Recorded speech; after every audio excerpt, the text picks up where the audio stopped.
Hi, everyone. I'm Chandler Rosenberg with Plant-Based Utah, and we are back with our weekly Q&A with Dr. Niki Davis. Welcome, Dr. Davis. Thank you so much, Chandler. Nice to be back with you again. We have got a very important question for you this week. Where do you get your protein on a plant-based diet? Okay, this is a good basic question. I like it. So protein. So what is protein? So protein is basically a chain of amino acids put together in a certain sequence. So your body runs on a lot of different types of proteins. They're kind of the workhorses in your body that need to do things in your body. So you need to have all 20 amino acids in order for your body to function correctly. And 9 of those 20 amino acids aren't something that your body can make itself. And so they're called essential, something that you need to get in your diet. And otherwise, you will not have all the 20 amino acids that you need in order to have all the proteins that work in your body. So where do you get those amino acids from? Well, those 9 essential amino acids come from plants. So if you are eating plants, you are getting all of those 9 essential amino acids.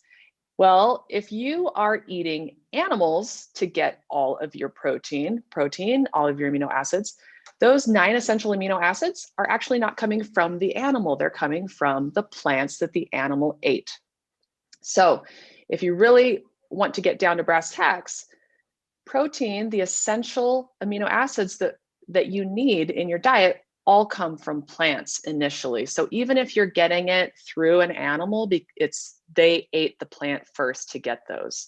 So you might as well skip the middleman and just eat the plant yourself. Now, all living things actually contain protein. So all plants, all animals, all living things have protein. And all plants have all 9 essential amino acids. This is something that had been really confusing to a lot of people for a long time because there was something called incomplete proteins or complete proteins, and that you can only get complete proteins if you ate meat, but this is just not accurate. All plants have all 9 essential amino acids, just in differing levels.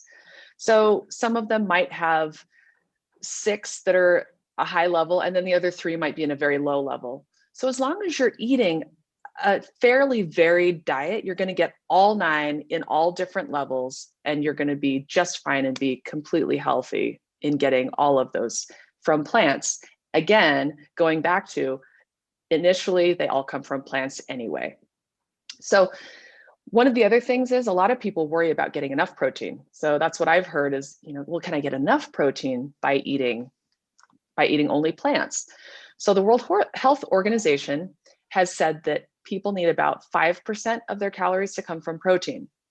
And just so that you know, some of the plant foods that you can eat and what their percentages are. So for instance, a potato is about 8% protein. So a potato right there has well over the 5% daily requirement. Something like corn has 11%. Rice has 8%. Oatmeal, 15%. And I'm sure you've heard beans. That's always a great protein source, 27%. So it's very high in protein. So if we only need about 5%, we're getting plenty of protein by eating plants. And one of the things that's really interesting is you think about, when is it that we have the most growth in our lifespan? And it's when you're babies, right? So from the age of when you're born to the age of 2, you more than double in size. And that's really when you need to have most of the protein, when you're doing most of your growing. And when they analyze breast milk, human breast milk, it's about 5% protein. So actually that 5% number as an adult is kind of a safety net, saying, well, you should get 5%, but it's probably we need even less than that, because if babies need 5% when they are growing the most that they're going to grow, that should be plenty enough for us too. So protein is no problem to get from plants, because that's actually where you get your 9 essential amino acids from. And it's very easy to get with plants because you get easily that 5% daily intake of your calories. That is so interesting. I've never heard that before about the breast milk only containing 5%. I think the media and marketing certainly skews how much we think we need. So thank you so much for answering this question. Absolutely. Yeah, no problem. Thank you. We'll see you next week. If you'd like to ask Dr. Davis a question, leave us a comment below, or if you're in our membership network, you can also leave your comments there. Thank you. Thanks, Chandler.